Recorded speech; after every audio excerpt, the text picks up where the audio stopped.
Pour 1 minute, ça va être long, mais du coup, on va écourter la minute d'observation. J'ai appuyé cette dimension d'observation.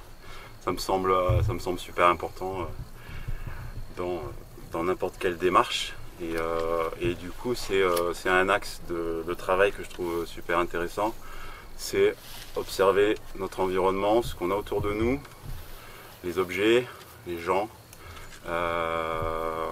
tout ce qui nous renvoie des informations et comment on interagit avec ça. Donc voilà, je pense que tout est articulé autour de ça. Et merci, au revoir. et donc c'est pour ça que c'est quelque chose qui me tient vraiment à cœur, quoi, d'expliquer un petit peu vite fait mon parcours, mais ça va pas être vraiment le sujet aujourd'hui, parce qu'on a dit donc que c'était idées et débat.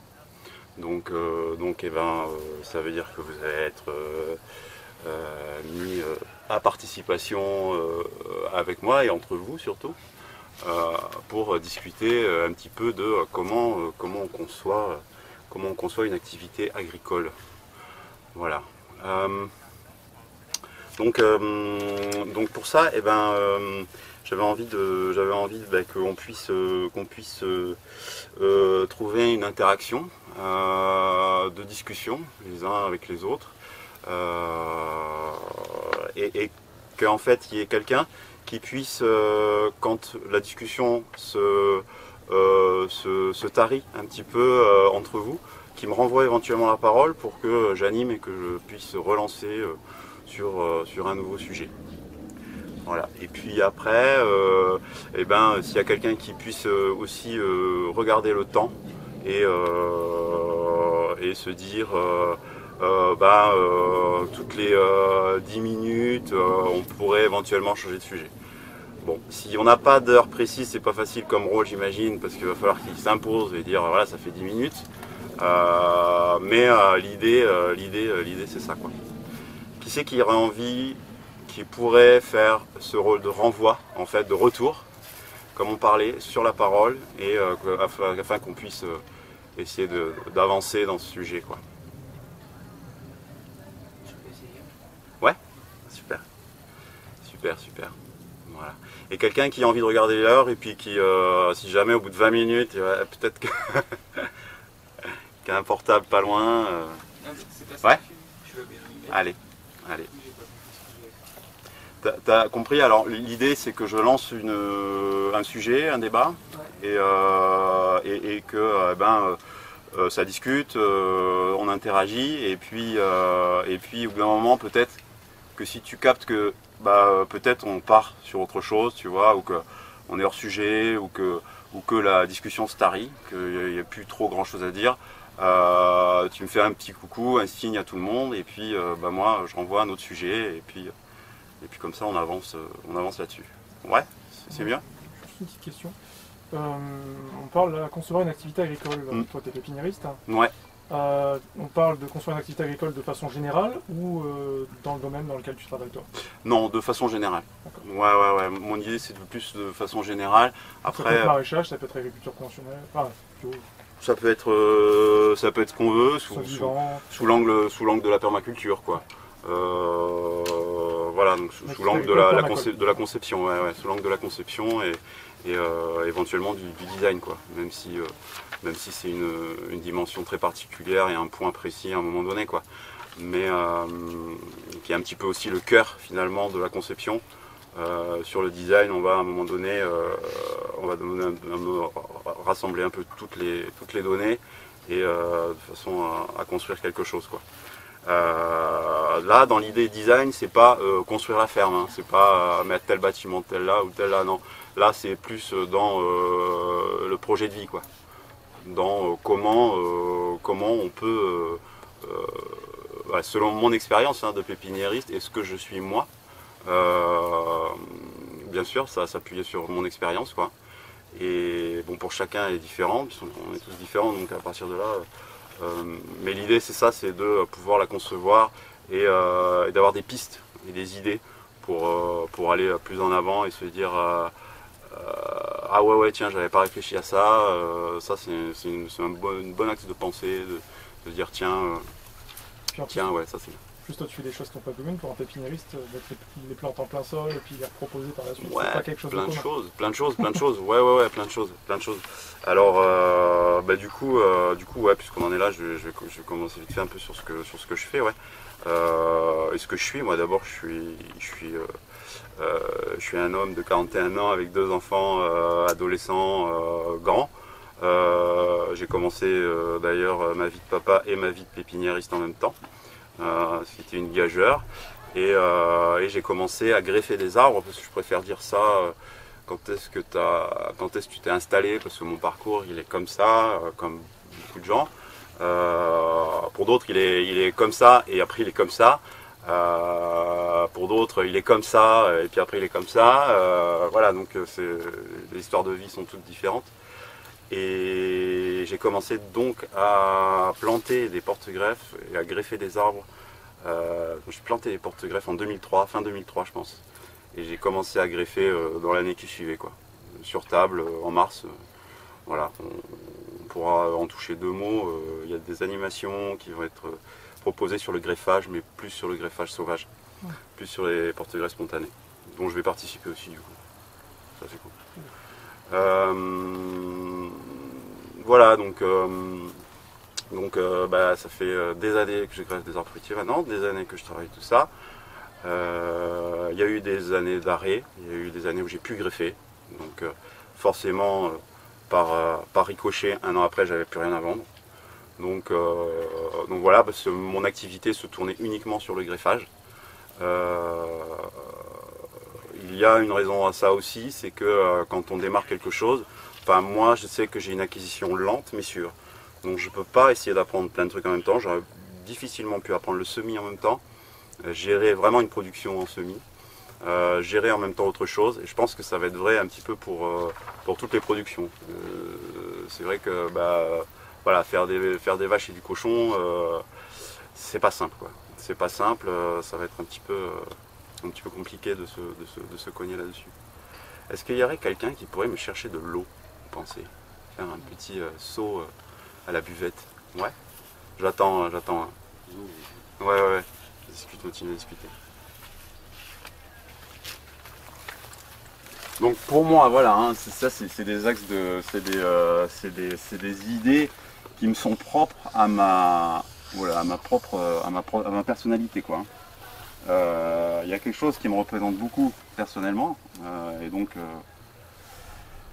je pense que je serais pas le seul à qui ça va coller. C'est un conte.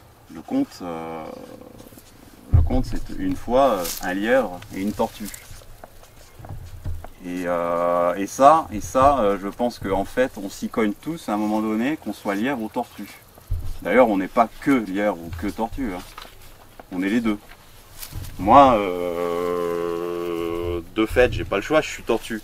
Mais le lièvre en moi, il s'impatiente, quoi. Il a envie d'y aller, quoi. Et c'est difficile parce que je suis tortue, quoi. Donc voilà. Il y en a qui sont plutôt lièvres.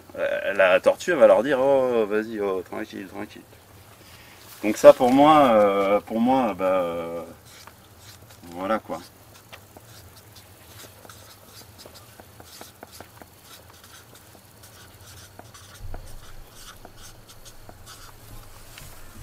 Voilà, le lièvre ou la tortue.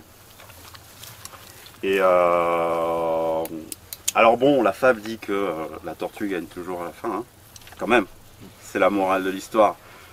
Bon, c'est vrai que pour moi c'est plus conceptuel que ça, mais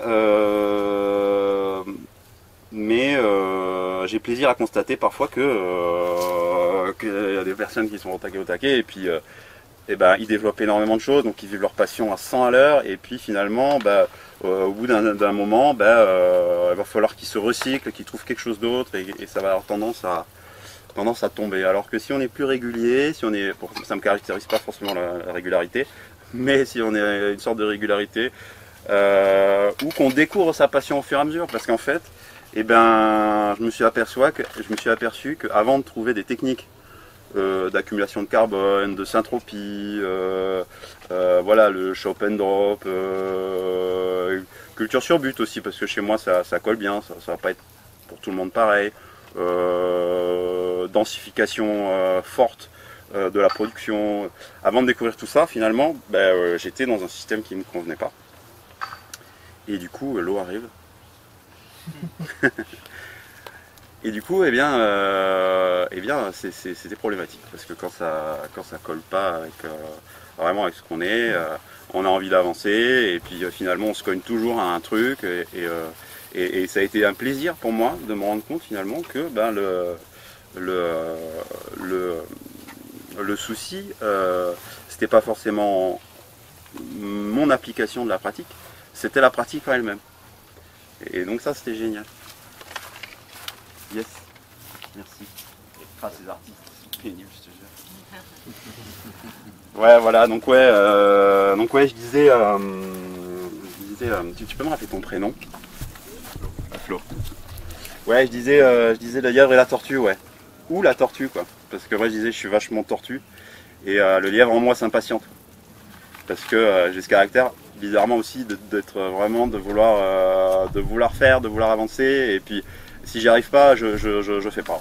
Donc ça a tendance à me tétaniser. Alors, par contre, quand je trouve les bonnes méthodes, je vous disais agriculture synanthropique, agroforesterie, etc., accumulation de carbone, tout ça. Donc du coup,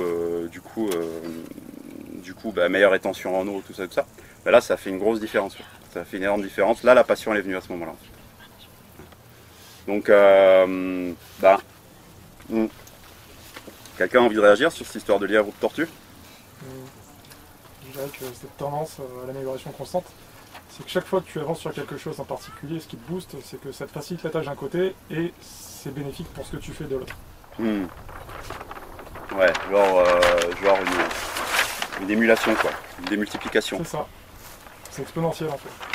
Mais est-ce qu'il y a des personnes qui se disent là, là faut y aller, quoi, faut que je m'installe, faut que je trouve du terrain, ouais, 2, 3, 4, 5, ouais. Mais bon, pour ça prendre le temps aussi. Ouais. Si on en fait trop d'un coup, on s'essouffle et puis burn-out et puis après. Ça prend du temps. Voilà. Ouais, ça peut prendre du temps. Quand tu dis tortue, toi, c'est-à-dire qu'il t'a fallu combien de temps avant d'avoir un truc à peu près viable, je sais pas. Eh bien, moi j'ai fait un CCP il y a 4 ans, on peut dire qu'il y a 5 ans à peu près. J'ai lâché prise complètement avec mon lièvre. J'ai dit c'est bon, laisse tomber, quoi. Ça doit marcher quelque part dans une autre dimension, qui est pas du tout. Donc vas-y, on verra. Laisse tomber. Voilà, j'étais propriétaire du terrain, ce qui n'était pas le cas au début. Et j'ai dit, il y a là, quoi. On verra bien ce qui se passe, quoi. C'est à partir de ce moment-là que ça a commencé à changer, en fait. C'est à partir de ce moment-là que ça a commencé à marcher, quoi. Bizarrement, quoi. C'est le lâcher prise. Hein. Le lâcher prise, ouais, complètement. Ouais, complètement. Pour moi, ça a été révélateur. Puis après, ça s'est enchaîné. Voilà. Parce qu'avant, j'étais du coup en travail de sol nu, sur des plants de pépinière. Donc il faut biner. Je binais entre les plants, quoi. J'étais complètement fou. Et je binais à chaque fois. Bon, maintenant je désherbe, je suis complètement fou aussi. Hein. C'est pas pareil. Hein. Bon. J'aime plus de monde qui m'aide aussi, donc forcément c'est mieux. Et puis la motivation elle est là, quoi. Donc ouais, comme dirait Welch, il disait quoi? Il disait en travail de sol, tu t'évertues en fait à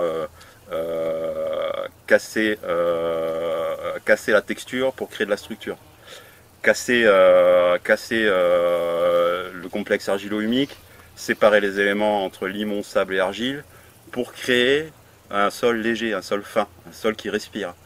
Mais là-dedans, du coup, tu es pris dans un système où il faut toujours appliquer ce système-là. C'est-à-dire que tu dois toujours créer ton sol fin. Ça dépend des sols, mais moi j'ai un sol qui est absolument affreux pour ça. Il est super pour plein d'autres choses. Mais pour ça, une fois que tu l'as travaillé, il est léger, il est nickel, il y a du sable, tout. Il pleut dessus, tu as du soleil et ça devient un ciment incassable. Et là, les plantes elles souffrent. C'est-à-dire que il faut arroser par-dessus et il faut retravailler le sol sans fin comme ça. Et moi déjà j'avais pas la motivation de faire ça, j'avais absolument pas l'énergie de faire ça. Je me suis fait mal d'ailleurs en faisant ça. J'avais pas le matos. Une gratteuse motobineuse avec une irrigation pourrie, pérave, ça marchait pas. Donc du coup, voilà, du coup bon moi c'était mon parcours. Mais sur la transition quoi, au niveau des techniques. Mais oui, voilà, après c'est ça. T'as remis combien de temps comme ça avant de réussir à changer de système? Ben voilà, c'était il y a 5 ans, j'ai commencé en 2003. Ah oui. J'ai bien ramé quoi. Ah ouais. Mais après, comme je t'ai dit, j'ai arrêté 2 ans. J'ai travaillé à l'extérieur, même quand je faisais des plants d'arbres. Ma meilleure année avant la nouvelle période, c'est 2008. Tu vois, donc déjà, il y avait quand même des années qui s'étaient écoulées, quoi. Et puis après, la vie, tout ça, séparation, tout ça. Donc là, bon là, c'est à partir de là où j'ai dit bon stop et tout. Et puis c'est revenu après, plus tard, quoi. C'est revenu plus tard. Mais ouais, plusieurs fois j'ai arrêté, j'ai repris. Les arbres, c'est bien, ça te tient à la terre. Voilà. En tout cas, je suis très féru de taoïsme et je trouve que les idées de non-agir et que c'est vrai que quand on veut vraiment quelque chose, et ben c'est peut-être là qu'on s'en éloigne un peu en fait. Et moi mon terrain, je l'ai trouvé, je le cherchais pas vraiment. Je voulais m'installer, je disais m'installer à l'époque quoi. Non, je dis plus m'installer parce que je trouve ça limite violent quoi. On m'a dit non, vous allez sortir de là, surtout ne vous installez pas, surtout faites pas ça quoi, faites pas ce boulot. Mais voilà, est-ce que ça parle à quelqu'un? Est-ce qu'il y a effectivement une envie et qui a envie d'avancer et que on trouve jamais de terrain et parce que c'est une réalité aussi que l'accès au foncier est assez verrouillé quoi. Mais des fois on a des idéaux aussi sur ce qu'on veut et peut-être que c'est vrai que si on conçoit les choses un peu plus en profondeur, on peut peut-être mettre de l'eau dans son vin et se dire ouais c'est clair, c'est pas les Cévennes, mais il y a de la terre un peu quoi quand même parce que dans les coins, dans les Cévennes, à part des vieux châtaigniers croulants et des magnifiques montagnes, c'est compliqué quoi, de s'installer quoi. Alors moi, j'ai pris une plaine, j'ai pris un morceau de plaine qui n'était pas folichon.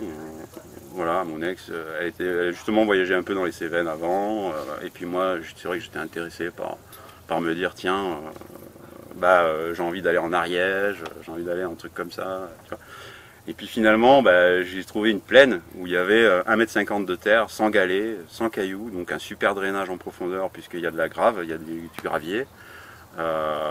Et donc je ne le savais pas encore, mais c'était l'endroit idéal pour créer des systèmes à haute production, quoi, avec un gros taux de matière organique, du coup des capacités de rétention en eau énormes.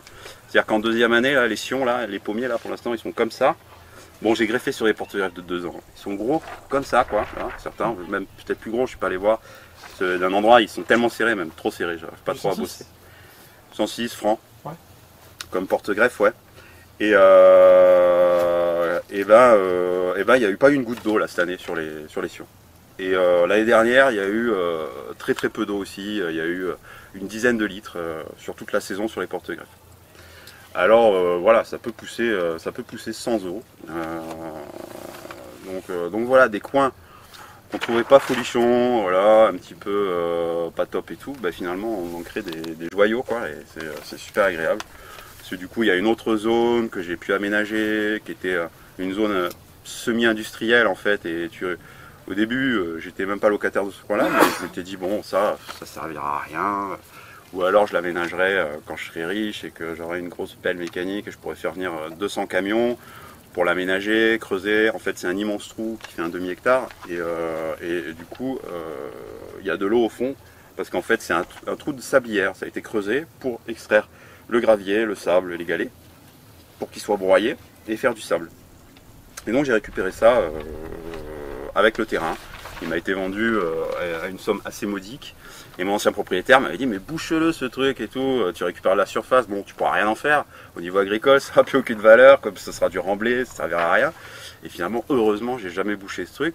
J'en ai bouché une partie parce que j'ai eu l'aubaine, justement j'étais en CCP, qu'en fait il y avait une canalisation d'eau potable, en plus pour un truc plutôt cool, parce qu'on pouvait plus boire l'eau de la plaine tellement elle était crado, quoi. Donc en fait l'eau arrivait de la montagne noire et arrosait jusqu'à Groyer, jusqu'à Gaillac même, la ville la plus proche d'ici. Et donc quand même à 40 bornes, 50 bornes. Et ils ont fait une grosse canalisation avec un tube de 30 cm et toute la terre sur plusieurs kilomètres a été vidée dans mon trou. Je suis dans les points les plus bas et du coup j'ai créé 2 terrasses plein sud parce que sinon les abords du trou étaient beaucoup trop abrupts pour faire quelque chose. Je me suis dit je vais gratouiller, tu vois, pour planter quelques arbres fruitiers au fur et à mesure et tout. Et en fait le mieux c'était de faire 2 gros plats, ça fait 9 mètres en tout de large. Et donc là du coup maintenant j'ai une allée pour planter les trucs qui n'ont rien à voir, parce que c'est du remblai, donc c'est léger, c'est un sol beaucoup plus léger qui se réchauffe plus rapidement. C'est plein sud, donc il y a réflexion de l'eau, donc c'est génial, j'ai mis des oliviers, j'ai mis des trucs comme ça. Alors là ça a besoin un peu plus d'eau quoi par contre. J'ai besoin d'arroser. Et au fond j'ai un peu d'eau. Je vais jouer le chiant, mais là les 10 voilà, minutes sont bien les 10 passées. minutes. Mais on participe Donc, pas ça trop, fait mais... Une belle transition pour le sujet suivant. Pour le sujet suivant, et effectivement, parfait. Donc voilà, donc là de toute façon c'est vrai que comme ça vous avez une petite idée de ce que je développe là-bas et c'est vrai que ça s'est fait justement après ACCP. Donc ça peut nous amener sur la conception. Juste, est-ce que tu peux dire du coup un peu la surface que tu as et je sais pas, et ton statut en fait Ouais, mais ça on va y venir, on va essayer d'avancer un peu. Voilà. Moi j'appuie vraiment sur ces sujets-là parce qu'en fait, bon je crois que ça vient avec l'expérience aussi quoi. Mais faire les choses au bon moment, je trouve qu'il y a un dicton qui est vachement intéressant, c'est comme s'apercevoir qu'on est enfermé dans une... Pas s'apercevoir, on est enfermé dans une cellule, on a un problème, on galère. Et on se dit putain où est la clé quoi? Où est la clé pour sortir de ce truc là quoi? Et le faire les choses au bon moment, c'est s'apercevoir à un moment donné, tu mets la main dans la poche, tu dis, putain je l'ai là quoi la clé quoi. Voilà, donc j'aime bien ce concept de faire les choses au bon moment, c'est ça quoi. C'est s'apercevoir à un moment donné et d'avoir confiance en ça. Et ça c'est pas évident mais voilà, ça peut venir avec le temps et c'est vrai que des fois on veut mais on n'avance pas parce que peut-être il faut arriver à lâcher quoi. Et ça c'est pas simple quoi. Et ouais, pour répondre à ta question, alors moi je suis sur 2 hectares 35 en tout, c'est précis.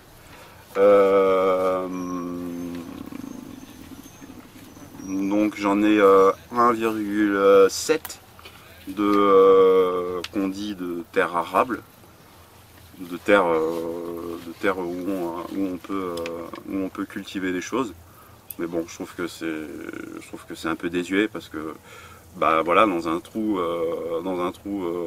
tout pourri qui aurait peut-être presque pu devenir une décharge, finalement t'en fais un paradis quoi. Donc ça a une réelle valeur aussi au niveau projet de vie quoi. Et ça c'est super important d'avoir pour moi hein, d'avoir cette vision quoi. La vision du bucolique, la vision aussi de l'agréable et pas que du fonctionnel. Après, pour répondre à ces sujets rapidement, je greffe 1200 arbres par an. Là aujourd'hui, en moyenne, ça se vend 22 à 23 euros pièce. Alors sur 1000 et des brouettes de greffe, hein, c'est pas 100% quoi. Forcément, sur pommier c'est élevé, ça peut être, on peut approcher les 100%. Enfin, on dit pas 100% d'ailleurs, on dit 99,99%. Après ça chute, sur poirier, on est classiquement au mieux à 80%. Et puis après, prunier, cerisier, pêcher ça va pas trop mal de mon expérience.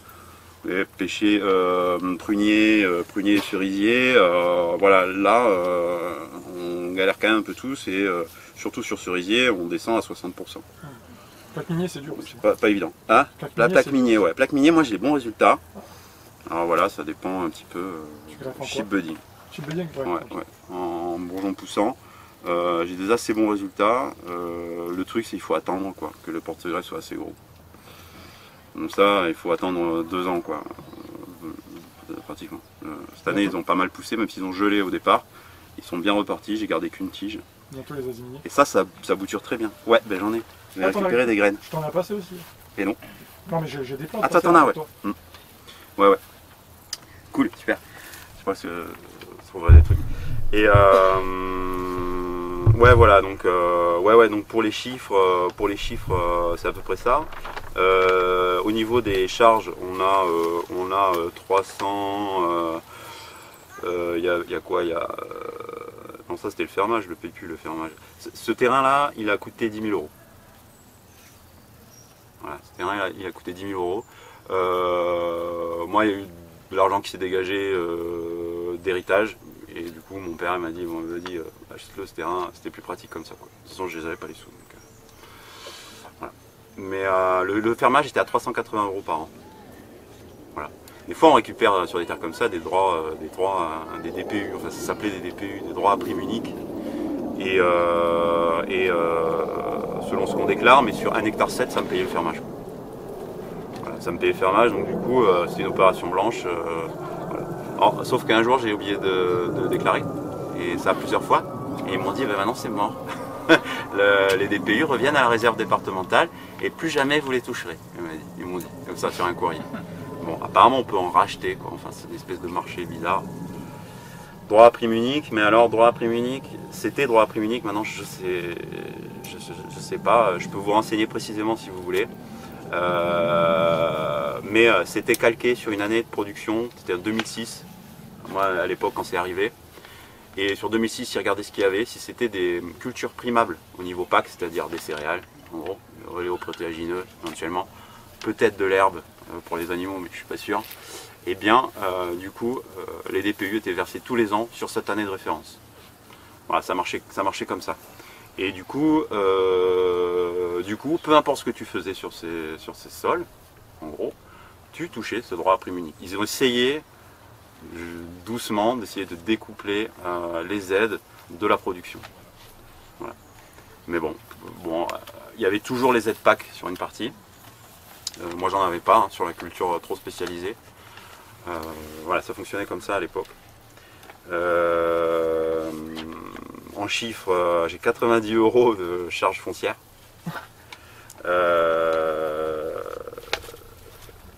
En charge, on va dire en charge fixe. Hein.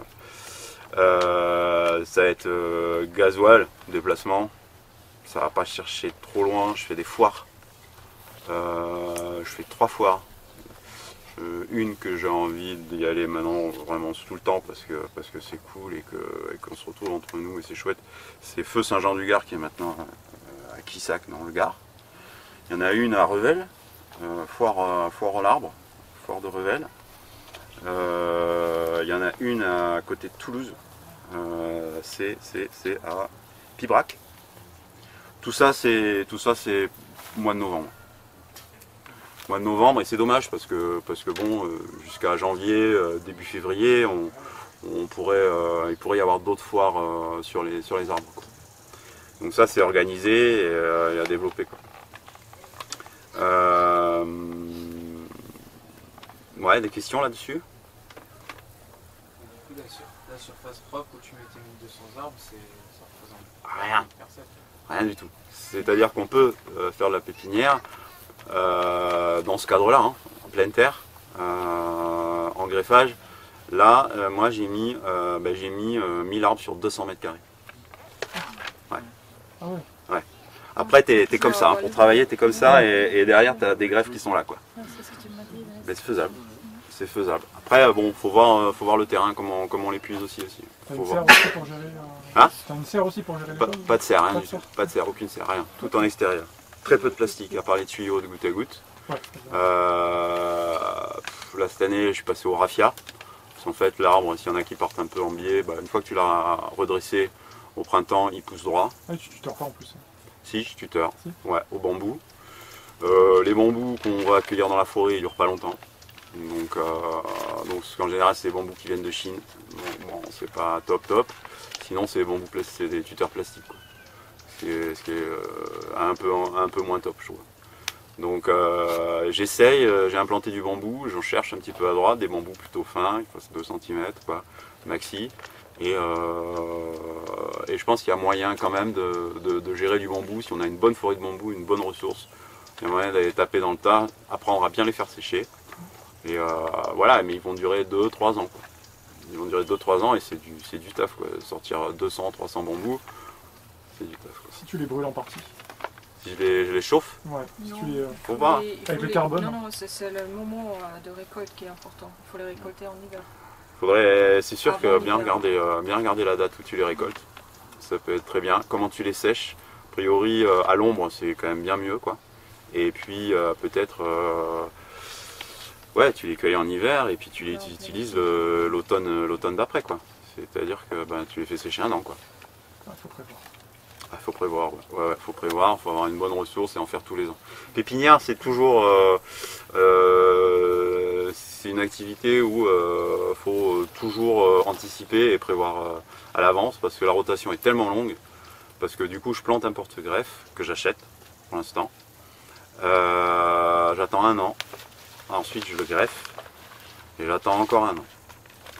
Alors pour faire gros, vite fait, les porte-greffes sont plantés en hiver, au mieux quand on plante les arbres. Parfois on vend en même temps les arbres, donc on le fait quand on peut, des fois c'est un peu tard, février, nanana. Donc là moi maintenant j'arrose la première année les porte-greffes. Parce qu'ils n'ont pas beaucoup de racines, ils sont pas trop enracinés. Et du coup l'année dernière j'en ai perdu beaucoup trop. Et j'ai dit là, cette année ça va pas. Je les arrose la première année. Deuxième année, je mets rien. Et voilà, là ceux que j'ai, moi, ils n'ont pas eu beaucoup besoin d'eau, les porte-greffes l'année dernière, parce qu'il a plu au bon moment, ça s'est bien enchaîné. Par contre, j'ai des couvertures de broyat qui sont épaisses comme ça, et deux fois la saison, quoi. Donc je mets 10 à 15 cm deux fois. Donc ça fait beaucoup de matière. J'ai un sol qui a une très bonne rétention en eau aussi. Voilà, donc ça va dépendre vraiment des stations, ça va vraiment dépendre des endroits et des techniques que vous appliquez. Tu envisages de te faire une marcotière pour tes porte-greffes? Ouais, alors ouais, sur les 106 et tout, mais bon, ça c'est des trucs techniques, on rentrera peut-être plus tard dedans, mais ouais, ça mange pas de pain. Le problème c'est quand même il faut au moins 6-7 ans, voire 8 pour avoir un bon pied mer, quoi. Ouais, il faut un truc au moins gros comme ça, quoi. C'est pour ça que tout le monde commande. Pour ça que ça va beaucoup plus vite, ouais, ça va beaucoup plus vite dans un système greffage d'acheter des porte-greffes pour démarrer une production rapidement, parce que sinon, si on sème des porte-greffes, c'est bien, hein, mais à la première année, voilà, si on a quelque chose de haut comme ça et d'épais comme une baguette chinoise, déjà c'est pas mal. Ça pourrait être greffable dès la première année, mais ils vont pas être tous comme ça, quoi. Je pense pas qu'ils vont être tous comme ça. Marcotière, qu'est-ce que c'est? Ouais, marcotière en fait c'est le système pour développer, pour reproduire des porte-greffes qui ne sont pas issus de semis. C'est-à-dire il y a des porte-greffes qui ne sont pas issus de semis, on dit ça fait des arbres à vigueur faible, ça fait des arbres plus petits. Ça fait des arbres plus petits, tu vois. Comme on greffe le poirier sur cognacier, les porte-greffes de cognacier sont obtenus par du marcotage. Et en fait c'est un marcotage particulier, c'est qu'en fait on coupe la souche du pied mère qui va donner les porte-greffes et on vient buter en fait, et de là tu as des tiges qui poussent. Voilà, et donc ils ont une proportion, tous ces types de porte-greffes. Il y en a pour le pommier, il y a le cognacier pour le poirier, c'est les principaux en fait. Et bien dès qu'ils se retrouvent à l'ombre, ils vont faire des racines. Donc après tu enlèves la terre et tu viens couper au bord, autour de ta souche, tous tes petits tiges racinées. Et ça tu vas le repiquer et ensuite tu vas le greffer. Comment tu gères pour t'y retrouver entre T'as des rangs qui sont des porte-greffes que tu viens de planter, un autre où c'est les porte-greffes greffés. Comment tu gères tes intervents Ouais, et ben ça c'est du design après. Moi j'aime bien le design en camembert ou arête de poisson, mais l'arête de poisson j'ai pas pu trop le faire, mais ça s'est créé comme ça finalement au fur et à mesure. Et du coup j'ai des circulations comme ça.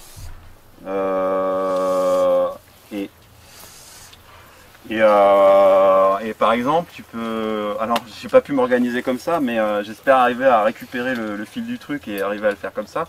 Mais bon, j'ai des courbes, j'ai des lignes courbes. Et du coup, on peut imaginer, tu vois, là j'ai une butte, donc j'ai des doubles rangées de porte-greffes dessus. Il y en a deux, j'ai 10 porte-greffes au mètre linéaire. Donc si je fais un pas, j'ai 10 porte-greffes. Donc c'est très pratique pour quantifier les choses, c'est-à-dire j'ai 10 porte-greffes, je peux potentiellement sur 1 mètre linéaire gagner 200 €. Mais ça se passe jamais comme ça. Du coup j'ai des haies, en syntropie avec mes arbres porte-greffons. Donc ça c'est de l'interrang. Là j'ai une autre haie en syntropie et multi-étagée, voilà, plusieurs strates, voilà ce qu'on veut. Et là j'ai une autre butte, là j'ai la butte qui continue. Voilà, donc on va dire par exemple. Si j'ai du verre.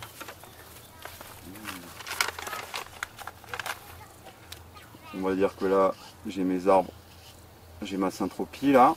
Là pour l'instant je suis en train de faire le squelette. J'ai un arbre fruitier, un arbre de service, un arbre à production de biomasse, c'est saule, peuplier, paulownia. Du coup j'ai intégré la haie ressource à l'intérieur de la pépinière. Et ça c'est assez cool parce que dans l'avenir, quand ça va être mature tout ça, ça va être super intéressant d'avoir le broyat qui est dans la haie. Pour l'instant, il m'est livré gratos par un gars, quoi. Voilà, c'est pour ça que je disais, dès qu'on change de perspective, il s'ouvre plein de choses.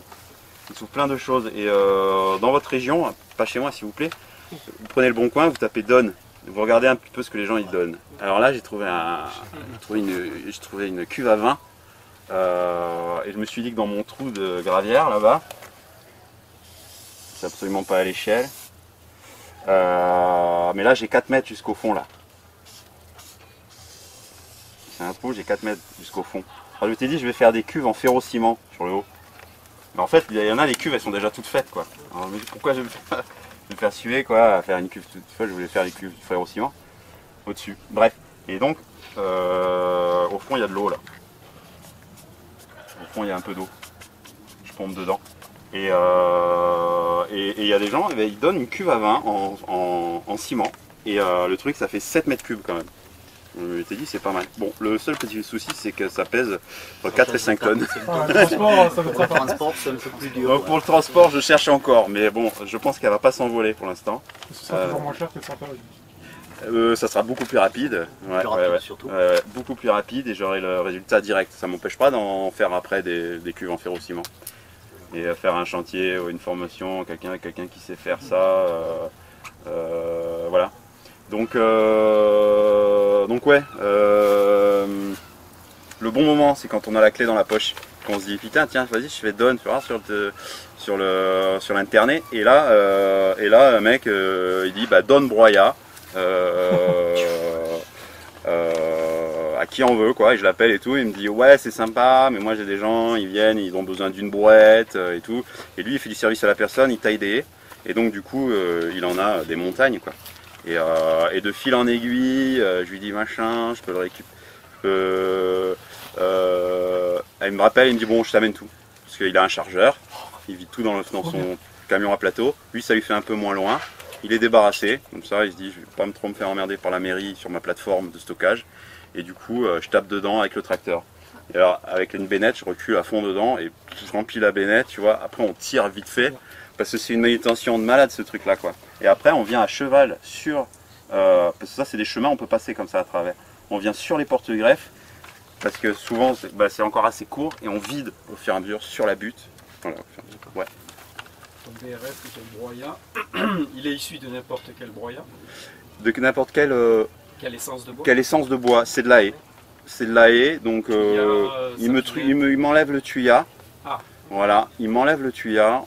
Des fois j'en ai un petit peu, mais voilà, je pense que là la proportion elle est plus ou moins insignifiante. Mais il avait ce réflexe-là dès le début. Il m'a dit, moi je te mets le tuya à part, voilà. Donc moi du coup je lui mets des plants à part pour lui, des oliviers que j'ai achetés. Le sapin, c'est pas forcément mauvais pour les buts, parce que j'ai été chez Philippe Fourrière, que certains doivent connaître, et il fait quasiment que ça, et ça marche très très bien malgré tout. Donc, les ondits sur le pain, dans les buts et le BRF. Mais là c'est vrai qu'on parle de tuya et c'est différent, c'est pas encore... voilà, non mais oui, sur les résineux, type Epicéa ou Douglas, c'est sûr qu'on a des idées admises sur l'acidification, là c'est beaucoup moins vrai. Hein. Comme Fourrière, il fait 100% sur... Ah ouais, ça marche très très bien, j'ai vu là-bas. Ouais, du pain pourri, des tiges qui s'écroulent presque, tu mets ça, ça marche très très bien. Ces buts sont hyper fertiles. Ouais. Voilà, donc malgré tout, en partant d'un sol qui a des tendances à hydromorphie quand même à certains endroits, au tassement, voilà, ce design il est intéressant quoi, parce qu'on crée vraiment de la fertilité sur tout le truc. Alors pour répondre à ta question, en fait, dans mon design, moi par exemple, tu vois, je pourrais avoir,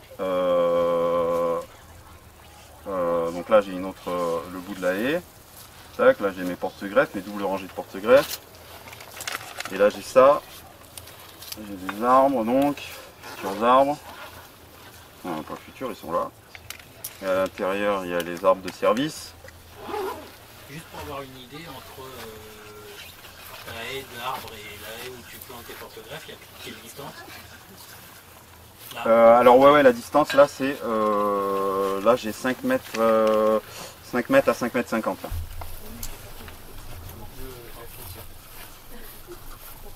J'ai 5 mètres là, on va dire. On simplifie à 5 mètres. Pour faciliter le passage type tracteur voilà, l'idée c'est de pouvoir passer en tracteur. Ouais. Alors du coup je me suis créé un système où il faut que je change de tracteur, parce que mon tracteur c'est un vieux tracteur mais un peu large. Et du coup là il faut trouver un tracteur de pépiniériste beaucoup plus étroit, avec le broyeur derrière, puisque comme je vais créer des trognes, et que quand ils vont arriver dans l'eau, ça va exploser, ça va faire des perches immenses. Donc ça va être pratique à broyer. Mais voilà, il va falloir passer derrière et les broyer. Après, on n'est pas obligé non plus de les broyer. Hein. Je peux les poser directement aussi au sol et les disposer même à l'intérieur de mes buts porte-greffe, en partie, quoi. En partie. Après, je peux tailler plusieurs fois, je peux tailler en verre. Enfin bon, il y a un panel de possibilités sur la taille qui est énorme. De la même façon que quand on laisse une grosse butte, on va dire, de BRF ou de compost ou autre chose, quand on laisse les choses à même le sol comme ça réchauffe un peu le sol aussi en hiver? Ah ouais, je fais des tests de température. Je regarde un petit peu sous les différents pays, sur du sol nu, plus ou moins, voir un petit peu les différentes températures que ça peut dégager. Ouais, il y a des différences d'un degré. À 1 degré, alors du coup, c'est de jouer un peu avec les couleurs. Le broyat, quand je le mets, il est noir en hiver, il n'y a pas trop de rayonnement, le soleil agit pas trop sur les buts. Et du coup, on a une couleur intéressante qui doit accumuler le rayonnement. Voilà, après c'est hyper empirique. Hein. Et en été, ça peut être intéressant de mettre de la paille, quoi. Elle est blanche, il y a une bonne réflexion éventuellement de la lumière. Du coup, on va garder plus d'humidité encore plus longtemps dessous, quoi. C'est vraiment le sujet, c'est de chaque goutte qui tombe, c'est de la garder le plus longtemps dans le système, quoi. Toujours. J'ai vu que comme en île de Pâques, quand il y a des soucis par rapport à ça, il y en a qui utilisent de la pierre aussi. Dans les De la pierre au lieu de mettre un taillis de BRF. Qui a des problèmes de quoi, je sais pas. Il y a eu un modèle comme ça, enfin, le faire autonome, on en avait parlé sur YouTube. Ouais. Où l'île de Pâques, ils avaient eu des problèmes par rapport au bois parce qu'ils avaient trop puisé dans la ressource. Ouais. Ils utilisaient des pierres pour. Le paillage au caillou. Et j'ai vu qu'il y en a qui faisaient ça et apparemment ça marche assez bien aussi. Ouais. Ça réchauffe le sol, ça évite que le soleil ne trop dessus. C'est pour ralentir l'écoulement des eaux aussi. La pierre. Ouais. Pour ralentir les écoulements des eaux. Ça garde la fraîcheur du sol. Ah ouais. Ça ralentit, ça fait un frein. sur une pente, s'il y a des cailloux, Ouais. et tout, ça va ralentir l'écoulement des eaux et ça va créer des petites poches d'humidité. Sur des ouvrages type Gabion là. Même apparemment, dans cette histoire de l'île de Pâques, si j'ai bien compris, c'est vraiment couvrir le sol avec plein de pierres et voilà. Ouais. Ça va garder la fraîcheur. Ça poches d'humidité. Ouais, d'accord. Même si c'est pas un ouvrage Gabion. Oui. Oui, même si c'est sur du plat, souvent on soulève un caillou, déjà il fait super chaud, la rosée elle est partie, elle a séché, dessous c'est encore humide. Ouais, mais ça se voit, tu te dis, ah putain, on pourrait pailler au caillou. On paille beaucoup avec de la matière végétale, mais il y a aussi peut-être moyen de faire des choses. Faire avec d'autres choses. Moi des cailloux j'en ai pas, donc bon. J'aurais une autre question par rapport au BRF, est-ce que tu l'intègres à ton substrat d'origine ou pas? Non, je le mets par-dessus. Je mets la matière organique toujours par-dessus. Il n'y a que les ragondins que j'enterre, parce que sinon les renards ils viennent me les bouffer. Et donc ça va pas du tout, parce que bon, faut que je garde tout le phosphore qui est dans les os. Donc maintenant je fais un trou, parce que j'en ai marre, je me les fais piquer par les... Et là c'est bon. Là, bon. Il y a une petite odeur bizarre quand même, ça a tendance à repasser quand même avec ça de terre par-dessus, le ragondin, mais bon. Parce que bon, on a chacun nos problèmes, quoi, et le ragondin, c'est un problème. C'est un problème. Un jour, je vais peut-être, peut-être me dire, je vais pouvoir manger la chair, mais bon, j'en suis pas encore là, quoi. En tout cas, il y a une ressource. J'ai des ragondins et des écrevisses américaines. C'est un goût pas folichon, mais je crois qu'il y a un peu d'iode dans les écrevisses. C'est pas terrible. J'espère. C'est pas terrible. Non, c'est pas terrible. Puis c'est nuisible. Ouais. Ça bouffe nos écrevisses. Ça tue les écrevisses locales. Ouais, bon là, de toute façon, moi, il n'y en avait pas. Après, le pâté au ragondin, c'est très bon. Ouais, le pâté, super bon. avec 70% de cochon. Ah non. Pur. Ah ouais, ragondin pur, ça se trouve. Tel quel, même rôti, ça passe très bien aussi. Rôti aussi, ouais. Rôti. Parce que moi, un coup, j'avais goûté un espèce de ragoût et j'avais pas trouvé ça. Alors peut-être, je sais pas, il y avait un problème. Il y a une façon de préparer, après voilà, il y a le toucher du cuisinier aussi. Ouais. T'as déjà fait? Déjà fait, non. Goûter, oui. Tu peux le faire comme le lapin. Ouais, moi je l'avais mangé comme ça. Après, on s'éloigne peut-être un peu du sujet. Ouais. Merci. Sur les charges, du coup, tu n'as aucune autre charge que. Alors, les porte-greffes, ça m'en revient à 1 millier d'euros, quoi. Entre 800 et 1000 euros. Donc, c'est au niveau charge de production, on va dire. Après, il y a les assurances, quoi, en charge fixe. Les charges fixes, c'est l'ennemi à abattre. Dans les petits systèmes où on n'a pas envie de mourir de son activité à se tuer à la tâche, c'est les charges fixes à proscrire. À part si on a envie de faire une multinationale, donc bon là forcément on va avoir des charges fixes, quoi. Mais si on a envie de faire un truc juste où on a de quoi vivre, faut en avoir le moins possible. Question pour ton goutte à goutte, c'est relié à quoi du coup? Mon goutte à goutte, elle relié à une pompe thermique qui pompe du coup dans le trou. Et après j'ai un tuyau qui est enterré jusqu'à la rivière, donc j'ai une possibilité de pomper, mais je ne sais pas si ma pompe elle va être assez puissante pour amener l'eau. Il faut monter de 4 mètres, sortir de la goutte, de la rivière, et après faire 100 mètres de long. Faut voir, j'ai que du goutte à goutte, donc ça va. Mais je ne sais pas si je vais arriver à la pression d'un bar suffisante pour avoir le débit. Ce qui compte, c'est la hauteur d'eau, c'est la différence de potentiel entre la rivière et le sol. Et en termes de carburant, ça consomme? En termes de carburant, ouais, ça consomme. Elle tourne 3 heures avec, il y a quoi? Il y a, je dirais, 1,5 litre qui rentre dans le réservoir. Et la rivière, elle tourne 3 heures, et donc du coup, si tu as des goûteurs, c'est par jour? Ah non, alors par session d'arrosage. J'arrose 3 heures, donc j'ai des goûteurs. Alors là, c'est un peu la teuf au niveau des goûteurs. J'en ai à 2 litres, j'en ai à 3 litres, je crois que j'en ai à 4 litres. Donc c'est complètement dépareillé. Mais donc voilà, si tu as un goûteur à 2 litres par heure, et 2 x 3, 6 litres tu vas avoir, ce qui n'est pas énorme quand même. Mais si tu en as un tous les 30 cm, voilà, tu as 6 litres tous les 30 cm. Quoi. Donc, je veux dire, sur la régularité, tu arroses tous les combien, je veux dire, à peu près La régularité, là en pleine chaleur, j'arrosais tous les jours parce que je voulais greffer à l'écusson. D'accord, ouais, parce qu'il faut que ce soit en sève. Il faut que ça soit bien en sève pour que l'écorce se décolle bien comme il faut pour glisser l'écusson. Et même comme ça, il y a encore des poiriers francs là qui avaient un petit peu du mal, quoi. Bon, il y en a d'autres qui se décollaient super bien, donc là c'était un plaisir, ça, on avance vite quoi, comme ça. La greffe à l'écusson, tu l'as fait quelle que soit la saison ou il y a une saison particulière? Non, c'est 15 août, 15 septembre, même si bon, quand on en a beaucoup, on peut commencer au 1er août. Voilà. Particulièrement sur les cerisiers, je crois. Moi j'ai eu des années de bonne réussite sur l'anglaise, au printemps donc. Ouais. Mais il n'y a pas vraiment de règles quoi. Il y a des séries, elles marchent bien, d'autres séries elles marchent pas bien. Bon, là je vais voir, j'ai tout fait à l'écusson. On va voir ce qui se passe.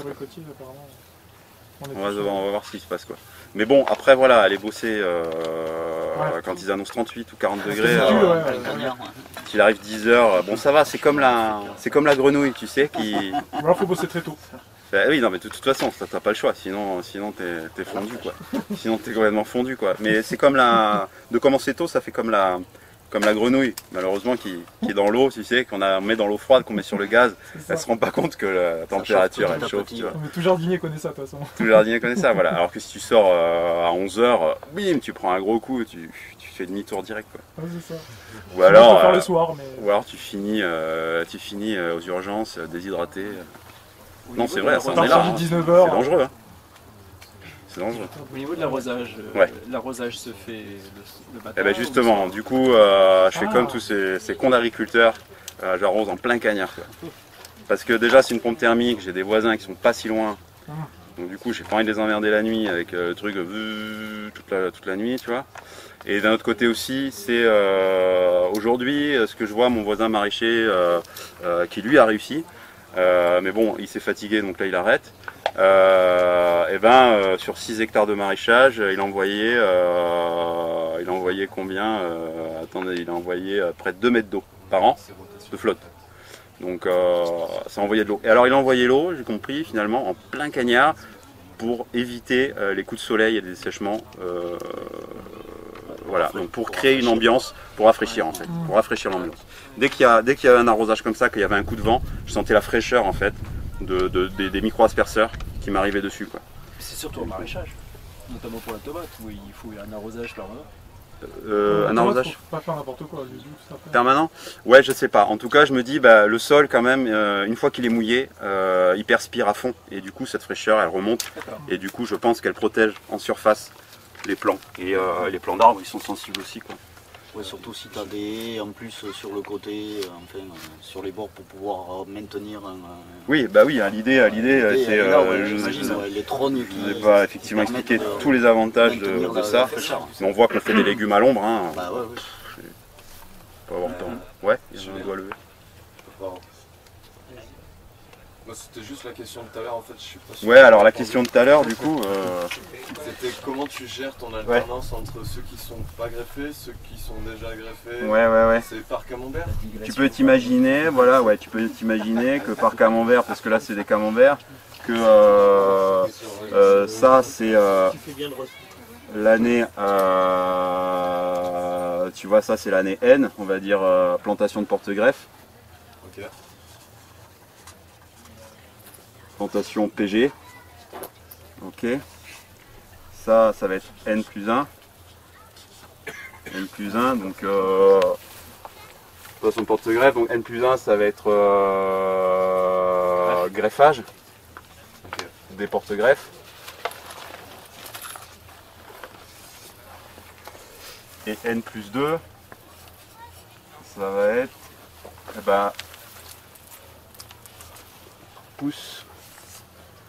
pousse des greffes quoi. D'accord. Pousse de greffe. Et donc à la fin de cette année-là, tu vends. Okay. Et éventuellement tu repars sur une plantation où tu attends un an selon l'espace et les camemberts que tu peux avoir. Bon voilà, là c'est des camemberts mais ça peut être des lignes quoi, ça peut être des carrés, ça peut être ce qu'on veut quoi. J'ai pas trop réussi parce que du coup j'avais que disponible des longues comme ça. Et j'ai planté des longues, j'avais planté une longue là, tu vois un morceau ici, un peu des pareils. Peut-être arriver à le récupérer comme ça un jour. Mais bon, c'est pas trop de soucis. Tes arbres, avant de replanter en terre au même endroit, tu fais quelque chose de spécial et tu laisses combien de temps? Avant de replanter? De replanter des porte-greffes. Ouais, voilà. Et je me dis que je me place dans une dynamique la plus forestière possible. et en amenant beaucoup de carbone, beaucoup de bois. Et en fait, je me dis que il y a une culture perpétuelle en fait qui se met en place.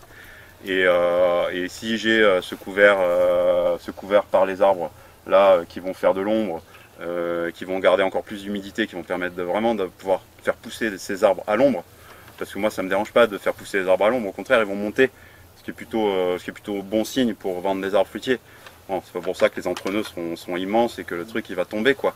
Mais l'ombre nuira pas, ça c'est sûr quoi, parce qu'on voit des semis naturels sous la forêt, ils n'ont aucune lumière et pourtant tu vois les feuilles, elles sont vertes, pétard, et il y a de la chlorophylle quoi. Alors bon, il y en a aussi qui disent aussi, peut-être demander à Clément, qui est peut-être plus spécialiste sur les molécules, mais qu'avoir autant de chaînes carbonées dans les sols, à un moment donné, toute cette vie, peut-être que ces sucres sont réassimilables par les racines aussi, et que du coup bénéficie et peut éventuellement pallier à un manque de lumière quoi. De toute façon, les bactéries fixatrices d'azote ne sont pas présentes que dans les fixateurs d'azote justement. Ouais. Ouais. On le voit à la ferme de cagnotte, typiquement, il met à fond du carbone, et il a des bactéries et l'azote nécessaire pour ces plantes malgré tout. Ouais, mais je pensais aux sucres qui sont synthétisés par la photosynthèse. Voilà, est-ce qu'il y a une assimilation des sucres possible à l'intermédiaire des champignons? Voilà, il y a des échanges quoi. Donc voilà, dès qu'on est dans cette dynamique forestière, bon pour moi je recommence à replanter les porte-greffes. Voilà. Après ce sera pas obligatoire. Hein. Voilà, mais je suis dans cette optique-là. Ouais. Alors, après, comme je te disais, vu la place que ça prend, tu peux refaire 200 mètres carrés plus loin. Hein, si tu veux, tu peux avoir plein de 200 mètres carrés. À partir de 1000 mètres carrés, voilà, déjà tu as de la place. Quoi. Hein, au pire faire des rotations. Au pire faire des rotations. Mais après quand tu as du broyat et tout, veut dire tu peux pas trop rentrer dans le système engrais vert par exemple. Quoi. Compliqué. Ou alors il faut que tu l'amènes toujours, pas forcément de l'extérieur, ça peut être du fauchage là, sur les interrants. Mais là tu vas avoir moins d'accumulation de carbone. J'allais te demander, tu fauches les interrants, tu fais quoi? Ouais, là pour l'instant je fauche, ouais. Okay. Je fauche et je mets sur la butte quoi. Okay. Je mets sur la butte là où j'en ai besoin. Là il y a Pep et Maeva qui en ont mis sur toutes les lignes qui font 60 mètres chacune. Lignes d'arbres du coup, de lignes d'arbres, donc il y en avait 3 quoi, donc du coup il y avait un gros boulot quoi. À la faucille, tout à la faucille, ouais, tout à la faucille on a fait là. Là, j'ai fait un peu de débroussailleuse là au fil, ouais mais c'est un super outil la faucille. Ouais, ça demande une grosse manœuvre. Hein. Grosse manœuvre. Après j'ai une moto faucheuse, j'aimerais bien arriver à la redémarrer quand même. Voir un peu ce qu'elle peut donner quoi. Mais après ils ont fait sur tous les bords. Okay. Sur tous les bords et un peu l'intérieur quoi des plants quoi. Il y a encore des fruits rouges à l'intérieur de ces trucs là. Ah ouais. Ouais, il y a encore 4 fruits rouges entre chaque plant, entre chaque planche. Sur une ligne complète presque, enfin non, sur 2 tiers de la ligne. Fruits rouges, c'est-à-dire? Fruits rouges avec cassis, groseille, caseille. La caseille bouture super bien, donc là j'en ai. Framboise, j'en manque. J'en manque. Bouture bien. Caseille, ouais, c'est celle qui prend le mieux. Je sais pas qu'on l'a bouturé de Josta justement. Josta? Ouais. C'est un hybride de cassis et groseille? Ouais, alors c'est un an, alors vite fait, mais apparemment c'est un hybride de groseille à macro et de cassis. Ouais. Voilà. Et les framboisiers, t'as pas envisagé d'en mettre? Eh bien si, mais moi j'ai aussi du calcaire actif, j'ai un sol qui est à la base pas hyper humifère quoi, tu vois. Donc ça va venir, mais pour l'instant j'ai pas de ressources, de grosses ressources en framboisier. Tu as dit que tu as acheté tes porte-greffes, et qu'en est-il des greffons? Tu les achètes aussi? Les greffons, j'ai un verger qui est dans la 11e année là. Ah oui, donc j'ai pas mal de greffons là. Et après, toujours pareil, hein, dès que tu commences à créer un réseau, super important, créer un réseau par le biais d'une asso, par le biais de vos relations, par le biais de ce que vous voulez, mais en installation agricole, c'est super important de créer un réseau. Et dès que ton réseau il est en place, les choses arrivent à toi plus ou moins toutes seules quoi. Et là c'est un monsieur qui est venu, qui m'a acheté des arbres fruitiers, il m'a dit moi j'ai plein de poiriers, j'ai tout noté sur un papier, parce que bon l'étiquette c'est l'obsession du pépiniériste quoi, savoir qu'est-ce que tu vends quand même. Et du coup il avait plein de variétés, du coup j'ai récupéré 12 variétés de plus, qu'après si tu les as produits, mais si tu les vends tous, il faut que tu retournes chez le gars, donc il faut que tu les plantes. Comment tu les plantes dans ta pépinière, tu vois? Au début, ça pouvait être vite un casse-tête, et c'était un casse-tête d'ailleurs. Au début, je me disais, bon, alors j'ai fait un verger classique, 5x5, celui-là il a 11 ans. Classique 5x5 où il n'y a rien dedans, et finalement, c'est pas génial quoi. Et là, par contre, là je m'éclate. Là je m'éclate parce que là je taille bien quoi. Tu m'avais dit que tu vendais du greffon aussi pour les particuliers ou... Ouais, éventuellement je peux vendre du greffon au printemps. Voilà, ouais. Ouais, bon, faut les cueillir, inventorier, mettre les étiquettes, faire des fagots, les mettre dans le sable. Voilà, c'est un peu de taf quoi. Après, bon voilà, ce qui est bien c'est aussi de les refiler. Donc s'il y a des gens qui veulent venir les cueillir, ils viennent avec leurs étiquettes, leurs ficelles. Voilà quoi.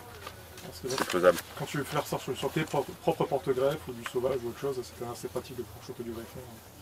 Ben ouais, ça c'est sûr. Ça c'est sûr. Des fois, ben oui, non, ça c'est une problématique. Hein. Quand tu commences la pépinière en greffage, trouver des greffons, c'est une problématique. Ouais. Ouais, des grosses arbres. Pour étiqueter, Julien, comment tu t'en sors avec autant de densité? C'est pas une grosse galère l'étiquetage?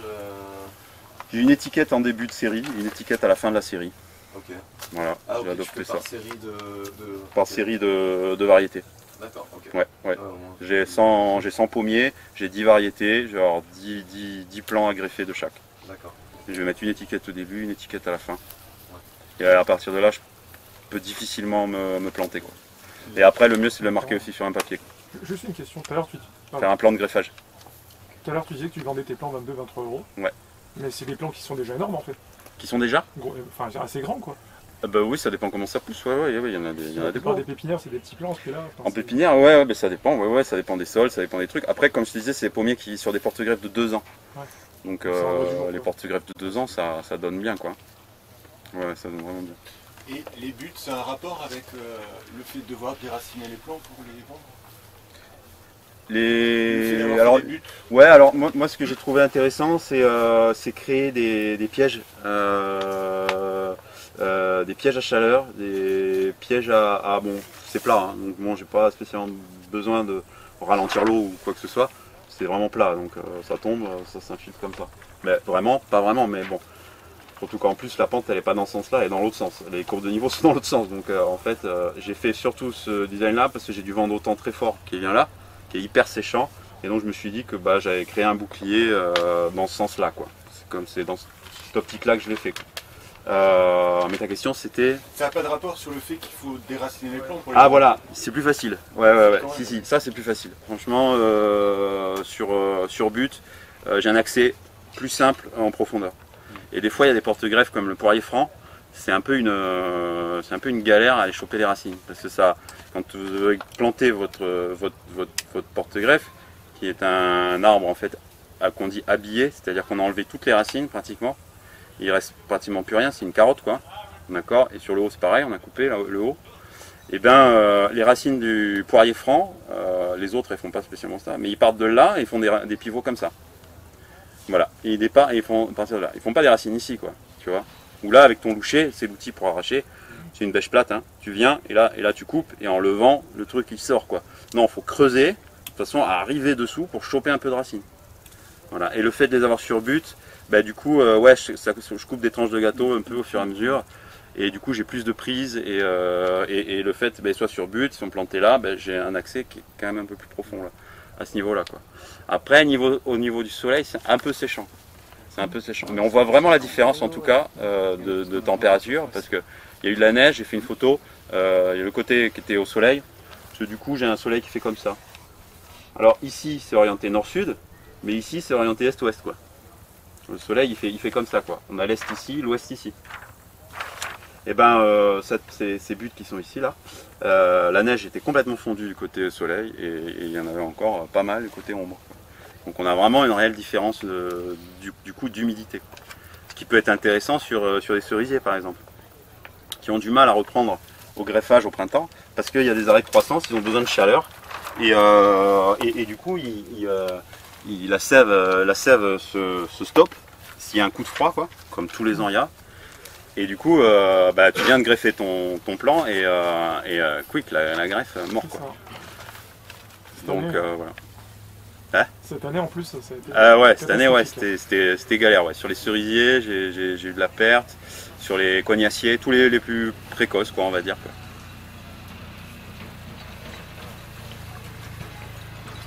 Ah, je sais pas quelle heure il est, mais on a dû. Il reste même pas 10 minutes.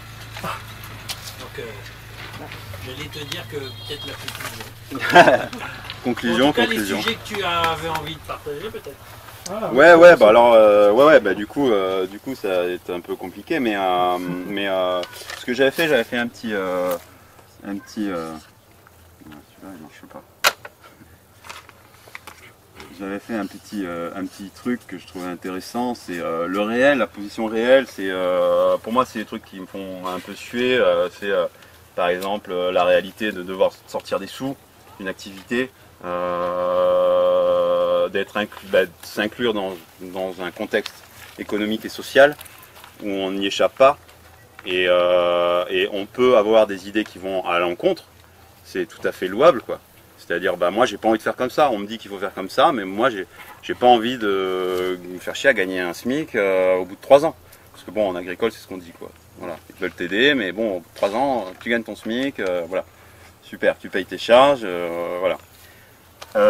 Parce qu'on a une vision, de l'activité agricole, on a une vision qui va quand même parfois à l'encontre de ça, et à côté on a des ressources et des limites. Là.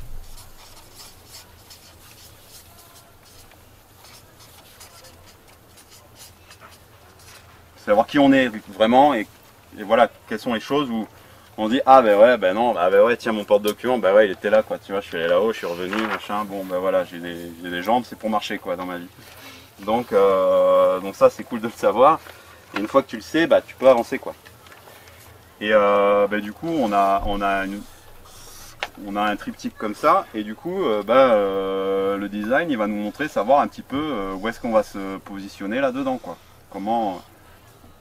vers où on va aller, vers quelle zone plutôt on va pouvoir avancer. Est-ce que ma vision bucolique, où je vais avoir du temps pour faire plein de choses autres que la production, va pas se cogner au réel à un moment donné quoi. Et mes ressources. Inversement, mes ressources, mes capacités à aller voir et découvrir des choses et développer des trucs qui vont me faire plaisir, qui vont me faire avancer, qui vont m'amener de la reconnaissance et qui vont me faire m'améliorer en production et en revenus, vont contrebalancer peut-être le réel et je vais pouvoir m'inclure dans un réel plus facilement tout en suivant ma vision quoi. Voilà, je trouvais cette chose intéressante. Pour imaginer un peu une installation. Quoi. Alors, dans ton installation à toi, entre il y a 5 ans quand tu as acheté le terrain, la vision que tu avais et aujourd'hui, quels sont les grands écarts que tu as fait? Les grands écarts que j'ai fait des petits écarts peut-être par rapport au début et à maintenant hein. Ouais. Il y en a énormément mais le principal c'est de me dire que le réel était trop dur pour ce que j'étais capable de fournir. Était trop compétitif, on me demandait trop par rapport à ce que j'étais capable de fournir. Mais le problème c'est que je m'en rendais pas compte. Et du coup j'essayais de répondre à quelque chose qui me convenait pas quoi. Parce que j'essayais de répondre à ça par la production, par le nombre, par le chiffre. Et en fait c'était pas du tout ça le truc quoi. C'était qu'il fallait mieux voir plus petit, me concentrer peut-être sur ma vision. Il y a de la voix. Hein.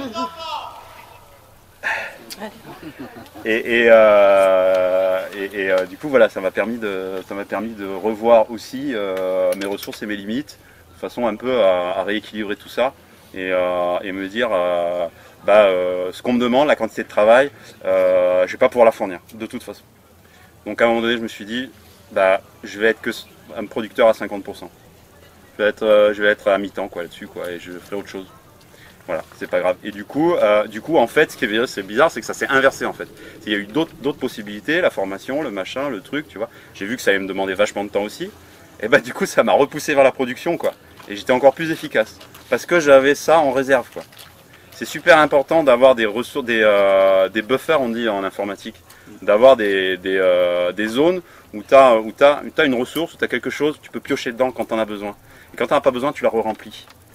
Et c'est hyper conceptuel, mais ouais, c'est des choses intéressantes, quoi. Voilà, comme la flotte, quoi. Ouais. Tout à l'heure, on t'avait demandé avant que ça soit terminé, t'es sous quel statut du coup? Comment tu le déclares? Statut, voilà, statut, il y a 3 statuts à prendre en compte. Il y a un statut social, il y a un statut juridique et il y a un statut d'imposition. C'est-à-dire que du coup, le statut social, c'est ton régime de couverture sociale, hein, en gros. Donc moi, je suis cotisant solidaire, toujours. Et donc moi, je suis solidaire envers ceux qui payent beaucoup de charges. Voilà, donc je suis cotisant solitaire, quoi, un peu quand même. Donc ça, c'est le statut social. On peut être cotisant à la MEXA, c'est la caisse des agriculteurs. Donc là, on est 100% MSA. Moi, comme j'ai eu des périodes de salariat, du coup, je suis pour la maladie à la CPAM et pour les aides sociales, genre RSA, APL, à la MSA.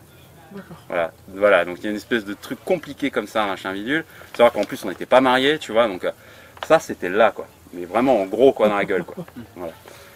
Après, tu as le statut juridique. Donc mon entreprise, c'est une entreprise individuelle agricole.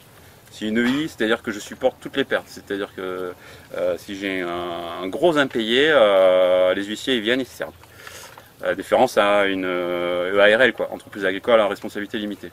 Voilà, bon là c'est une société, donc là il faut déjà être plusieurs, quoi, dans le truc. D'où l'avantage de réduire les charges fixes. De l'avantage de réduire les charges fixes pour pas se planter, exactement, parce que ça je l'ai pris si la banque elle était là aussi. La dernière que tu citais là, que tu n'as pas pu prendre où il faut être à plusieurs, c'était quoi? C'est les formes sociétaires. Ouais. Je dis à plusieurs, je pense que je suis pas sûr de moi, entreprise à responsabilité limitée, agricole à responsabilité limitée. Faut voir si c'est le vieux truc patriarcat du chef d'exploitation et sa femme, quoi. Voilà. Et ses enfants, c'est un truc familial, quoi. Alors que la SA, là vraiment c'est une société, je pense qu'il faut un conseil d'administration. Voilà. Et ensuite on a le statut d'imposition. Donc là on choisit un statut où on est déclaré sur le revenu, c'est-à-dire on doit déclarer notre revenu tous les ans. Des fois plusieurs fois, c'est-à-dire qu'il faut le déclarer justement pour les allocations, pour les impôts et la TVA aussi, si on est assujetti à la TVA ou pas. Donc voilà, donc ça fait partie du réel aussi. Et donc l'imposition, le régime d'imposition, tu as le forfait, donc ça c'est calculé sur la surface que tu cultives. Ils disent tu cultives telle surface en pépinière, alors là, je sais pas, il y a une recette magique qui sort du chapeau, tu sais pas trop pourquoi, et ils te disent bah, vous gagnez tant. Ouais, sauf que c'est pas forcément vrai. Et là, moi j'étais dans mon vieux système où j'ai dit attends, faut que je déclare, tu vois, je cultive, tu vois.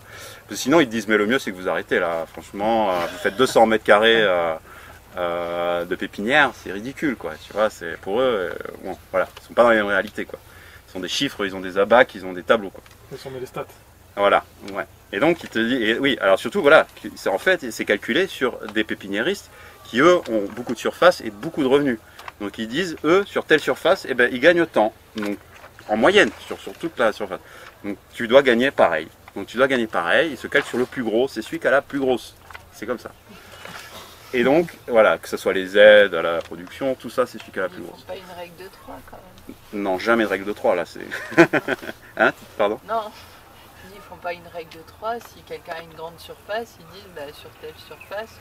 Ici c'est ramené à Si, c'est ramené à ça. Ah ouais, c'est ramené à ça. Pour le forfait. L'avantage du forfait, c'est que tu n'as pas de comptabilité à faire.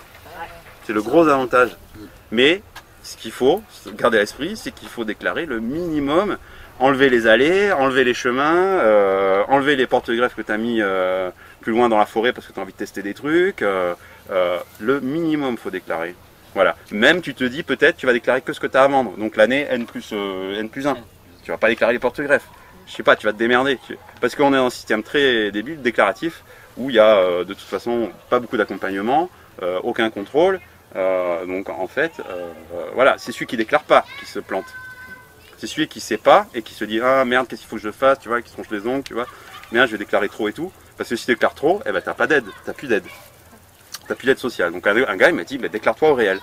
Donc ce que j'ai fait, du coup j'ai fait ma compta, j'ai dit je gagne ça ou je perds ça. Et si t'es à moins, bah là forcément t'as tes allocs, t'as tes allocs quoi. Parce que tu gagnes rien quoi. Et ça peut souvent être le cas.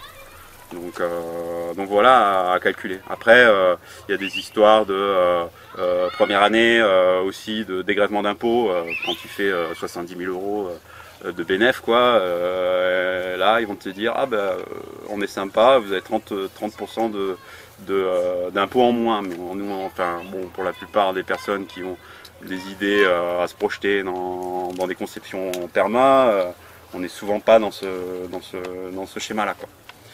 Donc voilà, c'est des trucs qu'il faut garder en tête. Donc il y a le réel simplifié, c'est mon cas, le réel à plein. Donc là voilà, là on le déclare. Et ensuite il y a le régime TVA. Donc la TVA, à partir du moment où on est au réel, on est à la TVA. Réel, peut-être pas simplifié, mais il faut savoir que les produits agricoles sont taxés à 10% maintenant. Ils ont quand même doublé. Hein. Et ça, c'est une TVA qu'on paye à l'État. C'est une TVA collectée pour le compte de l'État. Mais c'est pratique, c'est que quand tu démarres et que tu as des investissements à faire, type bâtiment, tracteur ou autre, et bah ça, c'est du matos que tu achètes à 20%. Donc ça, c'est une TVA qui est dite déductible. C'est-à-dire qu'en fait, ils te l'enlèvent de la TVA que tu dois sur tes ventes. Ok ? C'est-à-dire que eux, ils calculent les impôts, ils calculent quand même de toute façon que tu dois payer. Donc ils disent, t'es imposé à 10% sur tes ventes, sur tes arbres, et sur 10 euros, ils en prennent 1. Okay, si toi tu as acheté un bâtiment, sur 10 euros, t'en enlèves 2 de ces 1. Donc tu es à moins 1, donc ils te doivent 20 euros. Ah ok. Voilà. Et justement pour tes ventes, tu rembourses la TVA. Justement pour tes ventes, tu fais comment?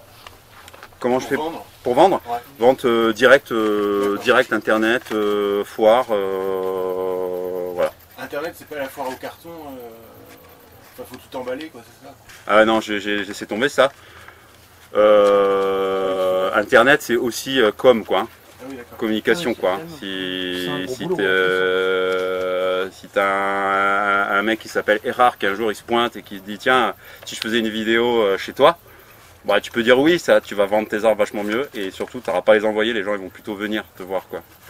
Voilà, donc c'est réfléchir à la com, c'est pas forcément YouTube. Mais moi, voilà, pareil, pendant 8 ans, j'avais un compte Facebook et j'avais absolument pas envie de donner des trucs à Facebook, quoi, des données me concernant, tu vois. Donc je fais l'autruche, le truc qui dormait. À un moment donné, je me suis dit, bon, faut que tu vendes tes arbres, il m'en restait une centaine tous les ans, quoi. Donc j'ai commencé à remplir le truc Facebook et à me dire, bon, ben voilà, c'est une démarche commerciale, quoi, et puis c'est tout, quoi. Et les personnes, ils sont réfractaires à l'ordinateur, mais c'est compliqué, hein. C'est quand même compliqué. Et eux, ils sont obligés de faire des envois. Eux, ils sont obligés de passer des heures et des heures à envoyer. On peut aimer ça aussi. Mais c'est du travail qui est pas payé. Il faut savoir que c'est du travail qui n'est pas payé, quoi. Sauf sur peut-être des quantités un peu importantes. Mais si tu veux envoyer 2 arbres de pauvres machin, bah, une fois que tu as pris les frais de port déjà sur un arbre, tu as plus de frais de port que le prix de l'arbre. Et le travail d'emballage et de l'amener à la poste et de faire la queue, ça. Il n'y a pas que ça, il y a des frais en plus. Le site internet, ça coûte une blinde à faire développer. À entretenir, il faut payer les serveurs, il faut payer le nom de domaine, il faut payer le serveur mail, il faut payer les prestataires derrière pour s'en occuper s'il y a besoin. Oui, enfin, oui, ça si tu mets en place une machinerie un peu sur internet, ouais. Si tu es un peu réfractaire à ça, il va falloir que tu fasses des envois. Ouais. C'est l'autre pendant. Donc le réseau, super important.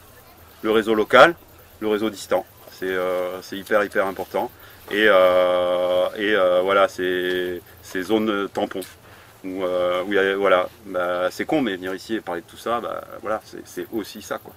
C'est aussi parler de ce que je fais, c'est aussi être là, tout en prenant plaisir et en venant gratos faire un truc ici, quoi. Et bon, voilà, c'est le fameux gagnant-gagnant, quoi. Et ça, c'est vrai aussi sur le terrain.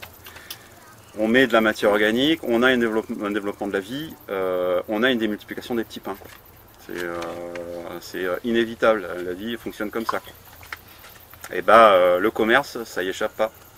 Et créer une entreprise, c'est tout plein de petits détails, et c'est pareil, tout est comme ça. La vie, plein de petits détails. Et donc chaque petit détail, ben, on peut y répondre au bon moment ou pas. Alors peut-être c'était pas le bon moment, des fois c'est urgent d'attendre. Comme je disais, hein, le lièvre et la tortue, c'est super important pour moi. Donc on peut se dire, je le ferai plus tard. Si tu as une voix qui te dit vas-y fais-le, fais-le. Pour moi ça marche comme ça. Ouais. Je ne sais pas si vous avez abordé le problème, non pas du traitement, mais je vais dire de la protection des arbres. Protection des arbres? C'est-à-dire en cas de grêle, cette année sur Tarbes par exemple, on a été grêlé, ça a été la cata, donc bouillie bordelaise à fond la caisse. Qu'est-ce que tu fais dans ce cas-là? Sur les fruitiers. Alors, moi la vie a souri aux feignants, quoi. C'est-à-dire que j'ai planté mes tomates en juin. Bon, j'en ai pas mangé encore. Mais elles sont impeccables. Ouais, je vais manger la première bientôt. Il n'y a pas de maladie. Elles sont impeccables, il n'y a rien. Il n'y a aucun traitement. traitement. Un peu de retard cette année, ils sont un peu plus tranquilles que les autres. Ouais. Voilà quoi, c'est clair, c'est clair. Il faudrait peut-être planter un peu plus tôt et parfois un peu plus tard aussi, des fois. Eh ben oui. Ça prévoit le coup. C'est sûr que les avoir le plus tôt possible, d'avoir une serre à semis, c'est cool. Hein. Moi, c'est que des plants qu'on m'a donné, à part les graines de haricots que j'ai semées. Parce que souvent il y a des surplus et j'ai récupéré des plants et du coup, je m'étais dit, ouais, je vais peut-être pas faire du jardin et tout. En fait, j'avais la zone où j'avais 11 mètres cubes de broyat. Du coup, qui était dégagé, il n'y avait pas une herbe, c'était impeccable pour travailler un peu le sol. Une zone un peu pauvre en plus qui avait été remuée en faisant le trou d'eau là, il y a longtemps. Voilà. Et donc au niveau traitement, Et bien niveau traitement, alors, ouais, cette année on a fait les traitements, je ne les ai pas passés quoi. Mais sinon, là je vais pas avoir à greffer au printemps. Donc putain ça va être un sacré pied quoi. Je vais pouvoir faire d'autres choses, comme du jardin, comme construire une serre, comme faire des préparations et les pulvériser. Pourquoi tu n'as pas greffé? Quoi? Pourquoi tu n'as pas greffé au printemps? Eh ben parce que je greffe tout maintenant. Là. Ah, tu fais que cet été? Là, je greffe tout à l'écuisson. D'accord. Et je vais avoir de la reprise à faire au printemps. Mais ça devrait être soft, quoi. Notamment sur le pommier, quoi. J'en ai 500 à faire, les pommiers.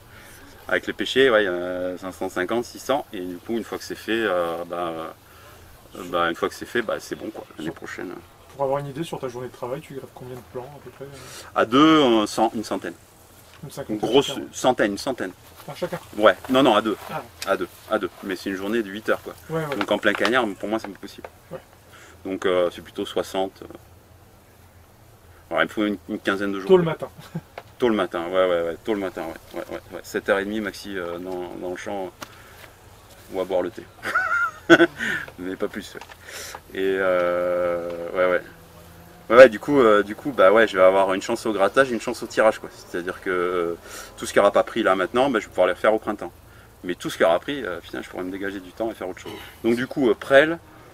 Alors moi, je conseille un peu comme quand on a une piqûre là, tu vois, tu prends 3 herbes là. Et t'as le choix quoi, prêle, ail, ortie, consoude. L'ail au pied des fruitiers? Non, alors l'ail est très efficace sur notamment des acariens qui piquent les feuilles de poirier. C'est pas très joli, je sais plus exactement comment il s'appelle. Et puis les organites soufrés, je sais pas si c'est comme ça qu'on dit, mais bon, les organites soufrés, je vais dire comme ça, c'est intéressant pour tout ce qui est champignons, quoi. Ce qui pourrait être intéressant pour les champignons. Mais bon, moi maintenant, dans mon contexte, je me suis un peu dégagé des concepts de maladie et de ravageurs, quoi. Si j'ai le ragondin, et c'est quelque chose, il n'y a pas de prédateur qui a été introduit, et voilà. Tout ce qui est mauvaises herbes, maladies, cryptomémiques, tout ça, en fait, j'y crois plus, quoi. C'est effectivement des régulations du système. Si je suis à 10%, ce qui n'est pas le cas, de pertes éventuelles, ça peut paraître beaucoup, hein, mais je vais trouver que ça peut être supportable. Je vais trouver que ça va être supportable. Et du coup, c'est un super plaisir. Quand on est effectivement dans la multiplication des petits pains et qu'on plante grosse densité, la densité on la porte soit par l'extérieur, soit sur place, mais on la porte par le broyat, par la paille, par les trucs qui viennent de l'extérieur. On est un peu dépendant des intrants, d'un tran, quoi. Et donc le mieux c'est de les avoir sur place. Aucun intrant alors? Un peu d'essence, le broyat, et puis le matos de production, élastique, mastic. Ah, le Flexiband, non? Flexiband, ouais. Flexiband, tuteur. Et lien pour accrocher sur les tuteurs. Ça s'arrête là. Après, tu achètes toujours un peu de plastique pour l'irrigation. Tu dois avoir une année très inégale en fait, c'est ça. Il y a des mois où c'est un boulot de fou et puis d'autres où il n'y a pas grand chose à faire, c'est ça? Très inégaux, non, tu as dû travailler toute l'année, sauf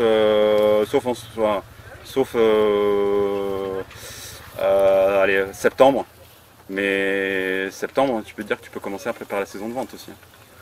En fait, il faut t'aménager du temps. Moi, je suis tout le temps en vacances et tout le temps en train de bosser. Et des fois, j'arrive à partir, à me dire, tiens, je vais partir une semaine. Tu vises une sorte de mi-temps quand on peut. De mi-temps conceptuel, ouais. Faire ce que j'aime faire à côté, c'est important, pour avoir le temps de le faire. Et me dire, bon là, il faut y aller quoi, là, il n'y a plus le choix, il faut greffer, tu as telle période pour le faire, et si tu le rates, tu n'as plus rien à vendre, quoi. C'est ça, c'est le problème, les rotations sont super longues. Quand tu as raté ton semis de salade ou quoi sous serre, tu recommences. Là, tu arrives en novembre, tu n'as pas de cerisier, tu n'as pas de cerisier, quoi. Tu dois l'année prochaine. Bon. Mais après, ça nous apprend aussi la patience des arbres. Hein. Les gens aussi comprennent que c'est un temps long. C'est un temps long. Ça prend du temps de faire des arbres. Ça donne après. Après, c'est généreux. Oui, après, c'est super de grandir avec les arbres parce que justement, ça nous apprend toute l'observation, tout ce silence, toute cette richesse d'un organisme hyper patient qui pousse comme ça, plus proche du corail que du kénopode, quoi. Et super intéressant de voir ces branches qui repoussent là, qu'on appelle gourmands, par-dessus les autres, qu'on vient plier, voilà les cycles, les architectures selon les variétés. En plus, ça change selon les variétés. Des arbres qui n'ont pas besoin de former, ni de tailler, ni de faire rien du tout, ça se fait tout seul. Donc ouais, non, les arbres c'est super cool, c'est super passionnant. Les arbres fruitiers, encore, c'est des petits chouchous, quoi. En plus, quoi. Donc c'est chouette. Et puis voilà, au détour d'un mois ou d'un autre, ils vont te donner au taquet, quoi. Et ça fait plaisir, quoi. J'ai une question en tant que professionnel. Tu es soumis à une garantie légale par rapport aux gens ou comment ça se passe si quelqu'un se plaint de quelque chose? Non, il n'y a pas de garantie. Quand on me pose la question, c'est au cas par cas, quoi.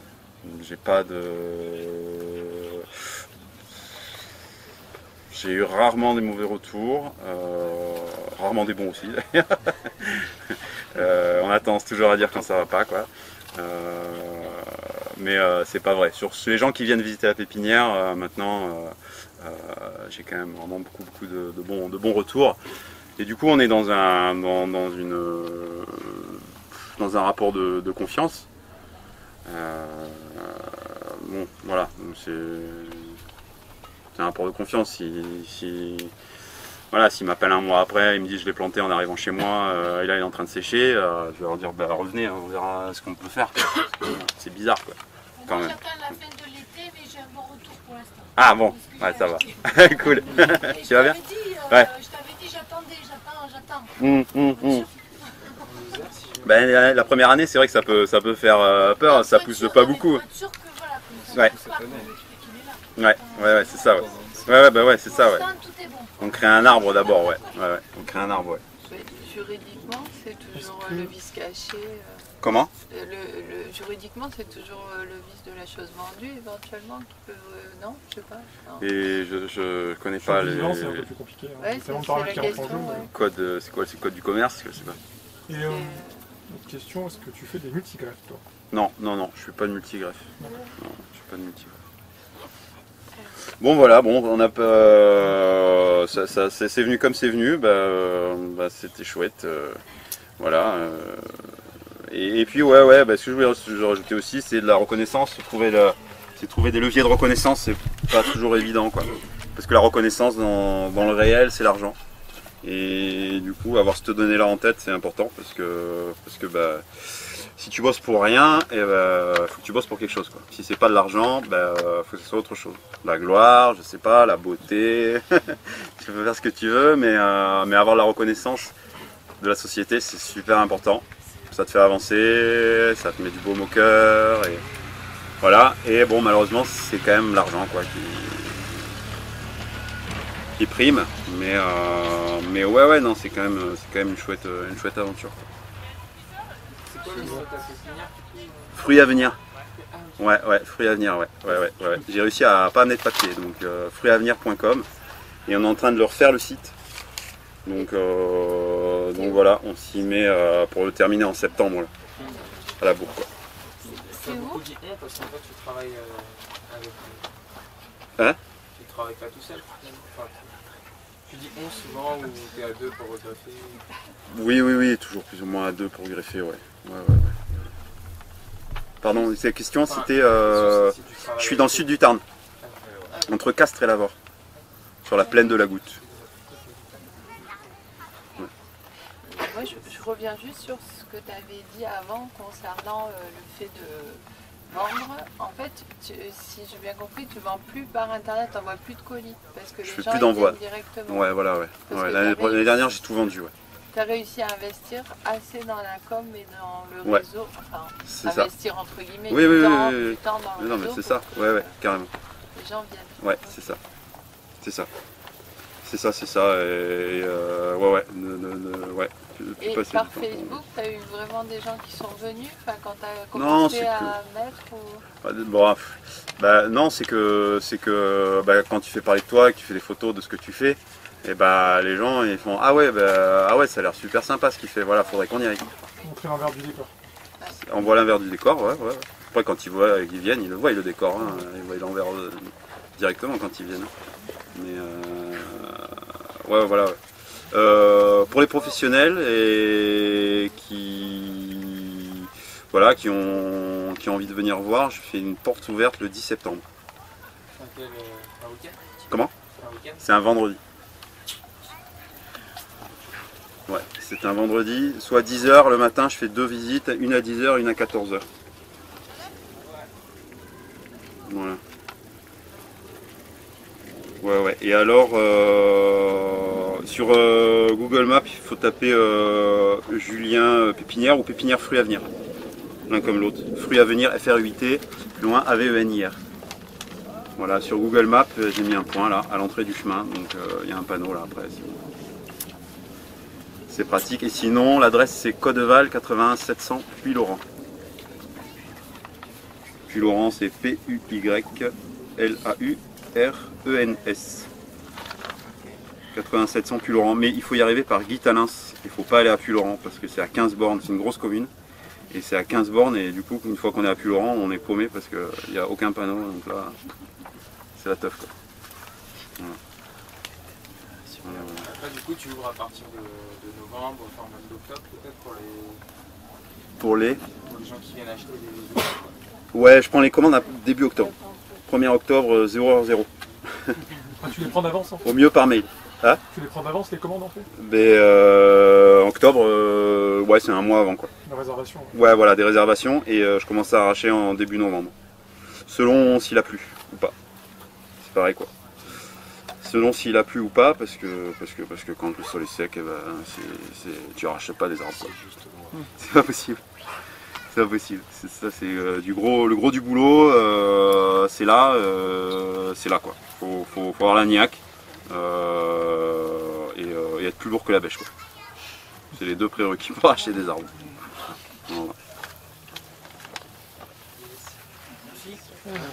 Voilà, avec plaisir. On a duré.